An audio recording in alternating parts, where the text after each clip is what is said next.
two things that I wanted to actually talk about separately, both the main issue on the Russian side and the main issue on the Ukrainian side. And if you look at both of them, if we kind of compare them together, if you look at the lack of equipment as we go into 2025 on the Russian side, and I guess mainly the lack of soldiers on the Ukrainian side, what, in your view, will be the bigger detriment if you compare the two of them? Because that might be a way to sort of answer how the war might go in the coming months.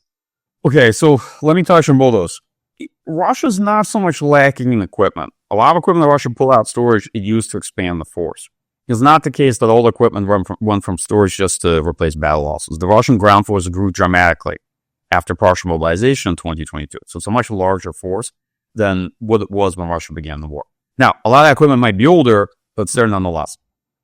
That said, Russia does have visible deficits in key categories. For example, artillery tubes, things of that nature.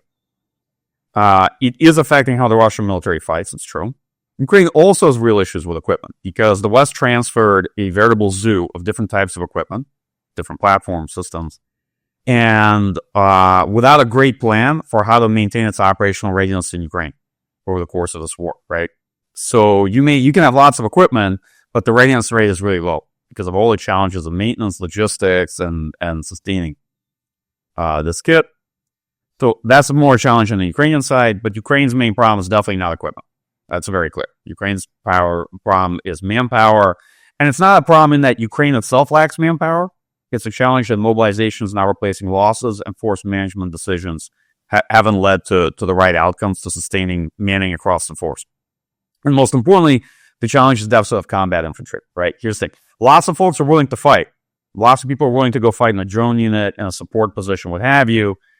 But infantry is seen as a one-way ticket, almost a death sentence. Because when you're mobilized, if you go into infantry, there's no way off the front line unless you're killed or wounded. And it's increasingly seen as the job you end up with because you didn't have connections or you weren't smart enough to kind of get out of it. And that's a very negative trend because while Ukraine is very successfully compensating for a lack of infantry at the front with drones and it's working as a big force multiplier, that's not a sustainable approach. Right? At the end of the day, what the war shows, to me at least, despite all the claims you read regularly about how war's been revolutionized, it hasn't. Most military revolutions, when declared, do not arrive. That's just my own perspective on it. You still see that despite the so-called revolutionary aspects of this war, the biggest issues are manpower, force reconstitution, force management, and a deficit of combat infantry or deficit, let's say, of materiel, of armored fighting vehicles, or the quality of the force itself. And having all the drones in the world isn't compensating for that. If anything, it exacerbates the positional and relatively static nature of the fight. All right.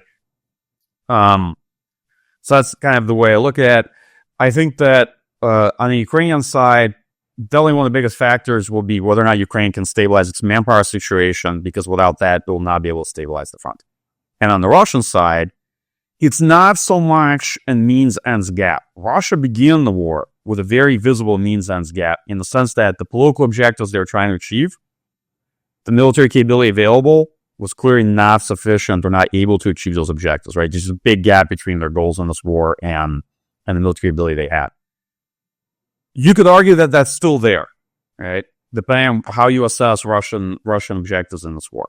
But what to me is more visible in the last year and a half is more of a ways-ends gap, which is that the way the Russian military is fighting, it's very hard for them to get to those objectives. And it's a costly way of trying to make those gains. That said, it is a trade-off in that it has allowed Russia to sustain pressure on the front for a very long period of time. And it's likely going to enable them to sustain this pressure well into 2025.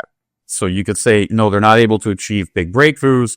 They're not conducting offensives in the way Ukraine conducted the Kursk offensive, right? But on the other hand, you can see that Russia has been sustaining pressure on the front since fall of 2023 and had been making not just steady, but visibly increased gains for the last 6 months of last year. If you're enjoying this podcast, chances are that you like to know what's going on in the world of geopolitics. And if that's the case, you might want to sign up to my newsletter. There's a lot of news on geopolitics, but most of it just doesn't actually matter. It's just chasing headlines, emotions, and breaking news. What I want to do is to try to separate all this noise and find the signal, the stuff that actually does matter and will have consequences months and years down the line. And so in every edition, I pick out 3 things that do matter and explain why and what will be their future impact. You can find the link in the description, so check it out and sign up to stay informed.